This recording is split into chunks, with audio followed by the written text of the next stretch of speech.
এই গরিব লোকটাকে ভিতরে ঢোকার অনুমতি দিল কে? দেখলেই বোঝা যায় সাধারণ জুতো কেনারও ক্ষমতা নেই, আর ধনী সেজে এখানে গাড়ি কিনতে এসেছে। সিকিউরিটি, এই লোকটাকে এখনই বাইরে ফেলে দাও। এই ম্যানেজার, ক্ষমতার কথা বলিস না রে। দেখিস একদিন আমি এই শোরুমটাই কিনে নেব রে। আমি গরিব বলেই সব জায়গায় শুধু লাঞ্ছনাই পাই রে। কি দেখলাম রে? জঙ্গলের গভীর থেকে যে সোনার মূর্তি এনে দেবে সে পাবে 10 কোটি টাকার পুরস্কার। আমি ওই মূর্তিটা নিয়ে আনবো রে। এই জঙ্গলটা বিপজ্জনক বলেই কেউ খোঁজে আসেনি। যাই হোক, এই দারিদ্র শেষ করতে হলে আমাকে মূর্তিটা আনতেই হবে রে।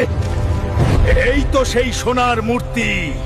এবার এটা নিয়ে গিয়ে ওই ম্যানেজারকে তার আসল অবস্থান দেখাবো রে। আমি এই মূর্তির পাহারাদার। আমার উপস্থিতিতে এই মূর্তি কেউ নিতে পারবে না। পোস্টারে যে ঝুঁকির কথা লেখা ছিল, তুই তাহলে সেই ঝুঁকি রে।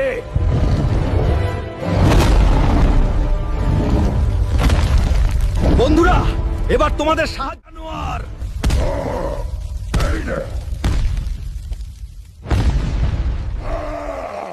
এই নিন আপনার মূর্তি।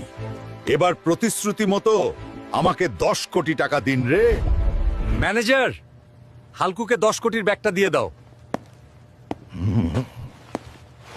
উনার সাথে ভালো ব্যবহার করবে।